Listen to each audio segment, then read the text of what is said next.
So hello everyone, यो चाहिँ मेरो गाउँको भ्यू है। हेर्नुहोस् है त। ओ माई गड भने हामीले चाहिँ मैले क्रिस्टल देखाएको जस्तो लाग्यो। ल हेर्नुहोस् हाम्रो गाउँको भ्यू।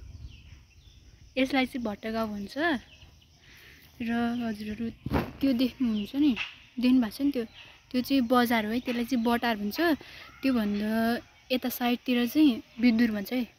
त्यो देखिरहेको चाहिँ ट्याक्र्याक्क बटार हो। र त्यो स्कुल देख्नु भएको नि, त्यो चाहिँ स्कुल हो है, यहाँको बोर्डिङ स्कुल हो। सरकारी चाहिँ यहाँ जस्तै 15 मिनट जति लाग्छ होला हिँड्दाखेरि। र हजुरहरू यताको भ्यू हेर्न सक्नुहुन्छ। त्यहाँ हेर्नुहोस् घर, माथिको भ्यू है यो चाहिँ, मेरो घर माथिको भ्यू चाहिँ। र त्यहाँनिर त्यो टपमा देख्नु भएको नि, त्यो चाहिँ जङ्गल है। त्यहाँ चाहिँ काफलहरू लालीगुँरासहरू पाउँछ, यहाँ तलतिर चाहिँ पाउँदैन फेरि। र यहाँनिर यो तल चाहिँ खोला हो है, खोला। अहिले चाहिँ पानी आएन। र त्यहाँनिर त्यो देख्नुहुन्छ नि, लाइक म जुम गरेर देखाउँछु हो।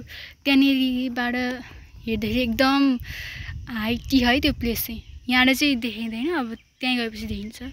एकदम डरलाग्दो छ। त्यहाँनिर त्यही ढुङ्गामा बसेर मान्छेले हेर्छन्। र त्यो हो, त्यो देख्नु भएको नि, त्यो एउटा घर देखिरह नि, त्यो चाहिँ फिर्के भयो है, त्यसलाई फिर्के भन्छ। र त्यहाँतिर पसल पनि छैन होला सायद है। र देख्नुहुन्छ नि त्यहाँनिर, देख्नु भएको नि। मलाई बोल्न आउँदैन धेरै। त्यहाँनिर त्यो देखिनमा चाहिँ एकदम सानो देखिरह, तर त्यो ठाउँमा सबै मान्छेहरू घुम्न जान्छन् है। घुम्नलाई चाहिँ एकदम राम्रो ठाउँ के। अनि त्यही डाँडाबाट नि पल्लो गाउँ त्यो चाहिँ झन् राम्रो छ है। म चाहिँ गएन फेरि। त्यहाँबाट भ्यू चाहिँ एकदम राम्रो देखिन्छ हो। त्यो ग्राउन्ड देखिरह नि, त्यहाँनिर चाहिँ एकदम राम्रो ठाउँ है।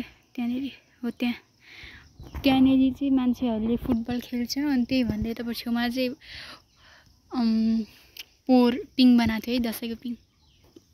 यो वालामा फुटबल खेल्ने, यो वालामा चाहिँ पिङ बनाएको थियो। अनि त्यहाँनिर मन्दिर जस्तो देख्नु भयो नि, त्यो वेट हो। त्यो मैले जुम गरेको एरिया हो नि, त्यहाँनिर चाहिँ अहिले पार्क बनाउनु है, एकदम खतरनाक पार्क बनाउनु ला। एकदम ठुलो छ र राम्रो पनि एकदम राम्रो छ भने त्यहाँनिर।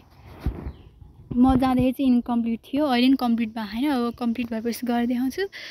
र यहाँनिर हेर्नुहोस् न भने कस्तो राम्रो हो। You guys can see it. Enjoy nature with me.